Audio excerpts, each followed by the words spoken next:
Okay, king, queen. The emperor and the empress. Capricorn, Aquarius. I'm not trying to ship y'all, because I do know that some of you guys may not have a Capricorn or Aquarius in your life. All right, another Aquarius or a Capricorn in your life. But there's definitely earthy energy that's coming up here. There's a lot of fire energy that's coming up here. And whew, whatever this is, and even airy energy. Well, not so much, actually. There's not really any stars in this reading at all, actually. The only air that we got here is you, the queen, the star. So, family. This could be someone totally different. It doesn't have to be someone old or new, Knight of Cups, someone that's coming, back into your life with a cup of love wanting to offer to you. It doesn't necessarily have to be that person, okay? It can mean that you guys have been focusing on what you wanted and focusing on how you felt and really trying to make your dreams come true. And the Empress is someone that's definitely creating the utopia or the safe space or the happy space that they dream of, right? And there's nothing wrong with that at all, except that fact that there's some defensive energy that's coming up here and someone that's cool with the routine and being very, very, very earthy, okay? All earth energy here, and then there's like a mixed bag on this side. So, but the Emperor and the Empress energy coming up in here does talk about a divine masculine and a divine feminine, and you could be a lesbian or a gay couple and still have divine masculine and divine feminine qualities in your relationship. They're energies, not specific statements of sex or gender, okay? So, that being said, let's go ahead and jump right into it, right? The first card that we're looking at here is the Nine of Wands. Please be sure to pick the side that resonates with you guys the most. But this person is already thinking of this relationship as, I need to protect myself, this is too dangerous. Or a little bit of, I do want this, but at the same time, I'm not quite sure.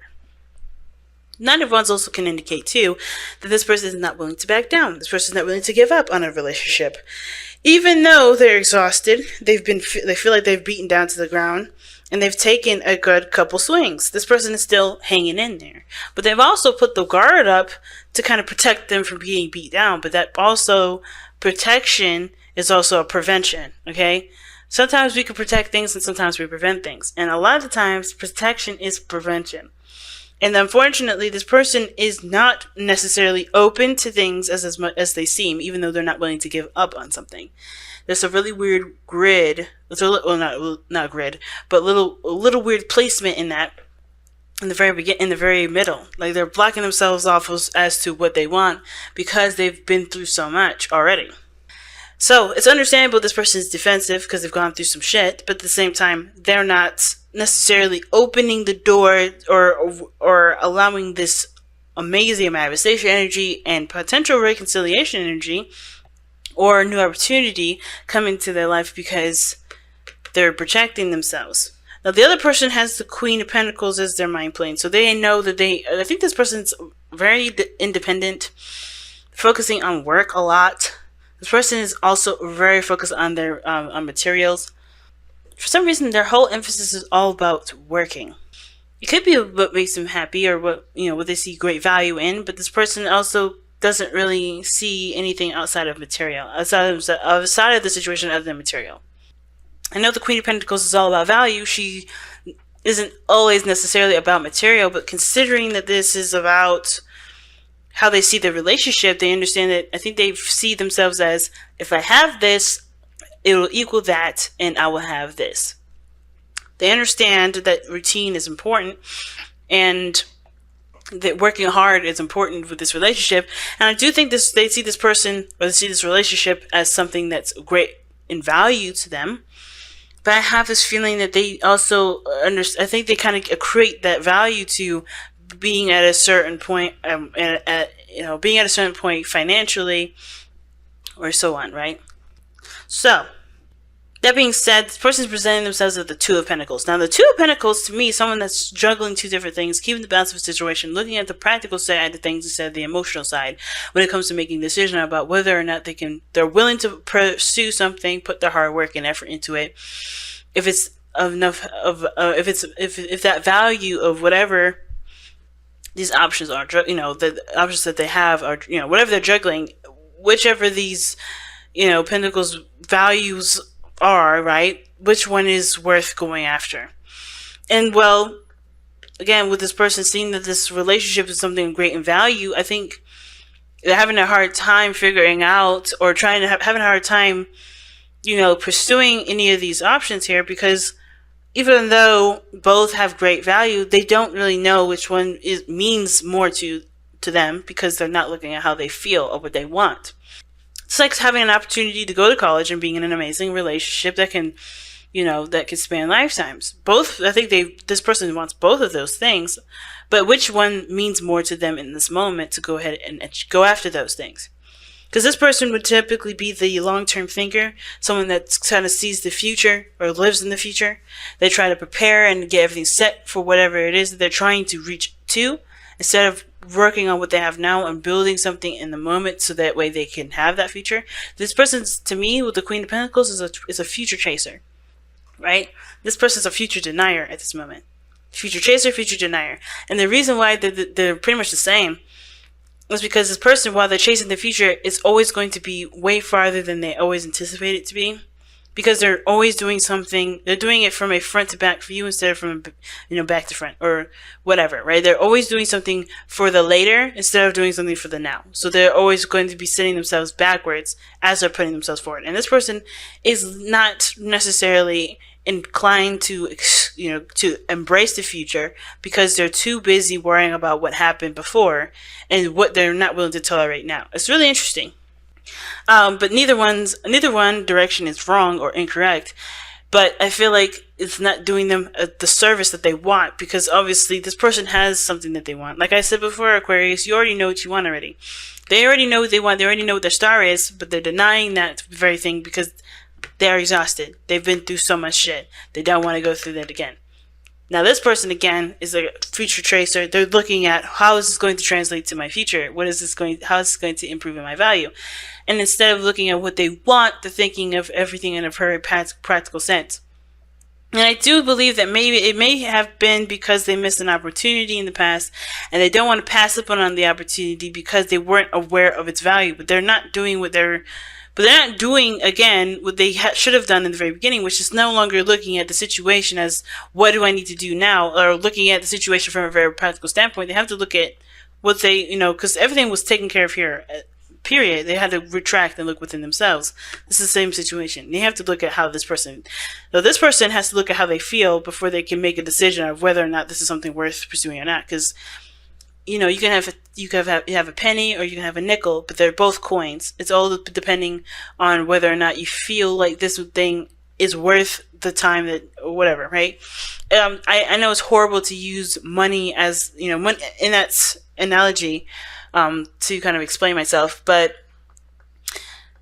let's just think about it. If money didn't have any value and we did have a nickel and a penny, which one would you choose? Which one would you like? Would you rather carry around a thicker, heavier penny, or would you rather have a lighter, smaller penny that has less? Like it's all depending on what you favor the most. It's not necessarily exactly like that analogy, because money definitely has a value system, and of course we do want the most out of that ladder most of the time. But if we take a situation as like a concept as simple as that and twist it just a little bit to kind of understand where we are, it does kind of help make sense of the situation. Hopefully. Because really what this person is doing is like, okay, college or relationship. Both of those things mean something to that person, but how much? And what does that person want first? What does this person want? And that kind of decision making is what's keeping this situation from not moving forward, because they both mean something of great value to this person, but they're not pursuing it because they don't know how they feel, what they feel the most about it. Because some people would choose family over education. Some people would choose owning a business over having a family. It all depends on what this person's value system is for themselves anyway. Okay. So it's a very interesting concept for this whole thing. And the reason, like I said, the reason why this person is coming up with the Two of Pentacles and the Queen of Pentacles in their mind plane is to do with the Seven of Pentacles. They're not sure of what of the situation being either worthy of work, or they're not sure of what of either what to do, or if this is something they want to pursue. They put a lot of work and value and effort into it, but they still don't know if it's something they want to continue to grow because they're not where they want to be. Now, what brought you two together is the Fool, which talks about a brand new beginning, situations coming. I think you guys came together when you guys were, trying to make something of yourselves, trying to make something new out of your situation, taking a leap of faith, really, with this relationship that you guys both started out in, because you guys both were control freaks, the Emperor. Some of you guys both were either both control freaks, both of you guys had your own ways of seeing things and doing things, and that's not a problem. But the ego did get in the way, because the Emperor is the challenge. Somebody's ego is definitely in the way. Their way or the highway, someone's stubborn. The stubbornness from both of you guys is the reason why you guys are either not together or there's issues in the relationship. Stubbornness. And I don't think that there is much of a workaround regarding stubbornness other than the Empress, which is someone that is passionate and nurturing and patient. The underlying energy is being more receptive to love and more flexible versus the Emperor who's rigid and stiff. We need that fixed energy, but we also need that compassionate, loving, flexible energy that the Empress can provide. But everybody's here being all tough and this is my way or the highway. Nobody has any sort of loving, emotionally flexible energy here. Nobody is able to provide that sense of ease that the Emperor needs to be able to soften his opinions. Okay? Everybody's too busy being the alpha. Who's going to be I don't want to say omega, but the omega of the situation. There's nothing wrong with having two alphas, but one has to learn or has to be okay with giving birth or being the person that's being taken care of or loved on and being emotionally open and being vulnerable. Both sides may have to be vulnerable to a certain extent. This person's got a structure they don't want to break, but they're not happy with it. This person is tired of being where they are, but they also don't want to give up on the potential of great happiness. But then something's got to give. You can't have it your way and then go and then expect the situation to fly the other way too. It's like it's like the Two of Swords for both parties here. Both parties are holding up two swords. You can't have two contradicting energies standing in the way. It's like pushing a door against against a pool door. You can't do it. Or vice versa, pulling a door against a push door. How is that going to work? It's just too much. It's like, or having two positives, think of a magnet, having two positives going against each other, or two negatives. It's going to repel. It's not going to do anything. Okay. And that kind of explains a lot with this Nine of Wands person, and even with the Queen of Pentacles person. If everybody's doing their own thing, being independent because they only trust themselves to handle it, and because they don't believe that being vulnerable gets them anywhere, that's part of the reason. The ego is the problem because nobody can trust other people to do what they believe they can do themselves better than someone else. Or they have put their trust into someone in the past and that's fallen through. But in order for you to receive more, in order for you to have more, you have to be in a place of vulnerability, which is being open, being emotionally open. Queen, like we saw earlier, right? The High Priestess and the Queen of Swords, those are two contradicting energies. The Queen of Swords is not quite open to things. She'll listen to you, but if she don't like it, she'll cut you off in a heartbeat. The High Priestess, in my opinion, she's open to all things. Just know if this works or if this not works. A message is a message is a message. She will receive what she will receive. The Queen of Swords, she's like, well, I'm sifting through. I'm filtering the situation. She's not quite as open. She will cut while the High Priestess will just do nothing. That is filtering what you receive, but you have to be vulnerable to receive what you want. It's really weird. It's understandable.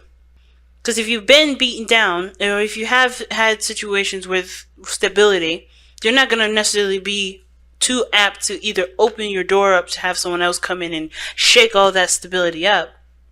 And you're not going to be too apt about somebody coming in and wreaking havoc in your working situation that you've built for yourself.